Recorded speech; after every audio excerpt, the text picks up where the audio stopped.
સ્થાનિક સ્વરાજની ચૂંટણી લઈને ગુજરાતમાં રાજકીય ગરમાવો તેજ। મુખ્યમંત્રી ભૂપેન્દ્ર પટેલ હિંમતનગર અને પ્રાંતિજમાં પ્રચાર માટે પહોંચ્યા। હિંમતનગરના મહેતાપુરા વિસ્તારમાં વોર્ડ નંબર 1ના કાર્યાલયનું ઉદ્ઘાટન કર્યું। કોંગ્રેસના 21 આગેવાનો અને કાર્યકરો ભાજપમાં જોડાયા। તમામ નગરપાલિકાઓ, જિલ્લા પંચાયતો અને તાલુકા પંચાયતની સ્થાનિક સ્વરાજ્યની ચૂંટણી આવી રહી છે અને ચૂંટણીના ભાગરૂપે પ્રચાર કરવા માટે ગુજરાતના લોકલાડીલા મુખ્યમંત્રી આ સાબરકાંઠાની ધરતી ઉપર ચૂંટણીના બ્યુગલ વાગ્યા છે ત્યારે ભારતીય જનતા પાર્ટીનો પ્રચાર કરવા માટે સાબરકાંઠાના હિંમતનગર મુકામે પધાર્યા છે।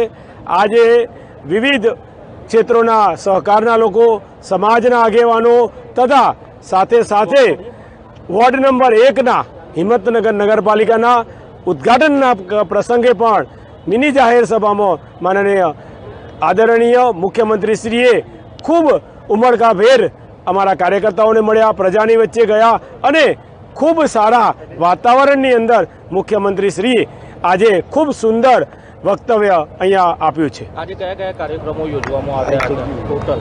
આજે મુખ્યમંત્રીશ્રીના પ્રાસંગિક ઉદ્બોધન સાથે હિંમતનગરની નગરપાલિકાના વોર્ડ નંબર 1ના ઉદ્ઘાટનમાં કાર્યાલયના ચૂંટણી કાર્યાલયના તથા એ જ રીતે સાબરકાંઠાના વિવિધ એપીએમસીઓ, દિવેલા સંઘ, સહકારી સંઘોના મુખ્ય ચેરમેન અને વાઇસ ચેરમેન, એમડી સાથે આ જિલ્લાની સ્થિતિ અને આ ખેડૂતોની સ્થિતિ કેવી છે એ વિષયને જાણવા માટે સમાજના તથા આગેવાનો, રાજકીય આગેવાનો પણ ભારતીય જનતા પાર્ટીના લોકો સાથે માનનીય મુખ્યમંત્રીશ્રીએ 1 to 1 ડિસ્કસ કર્યું અને આ ચૂંટણી કેવી રીતે જીતાય એ માનનીય મુખ્યમંત્રીશ્રીએ બધાની વચ્ચે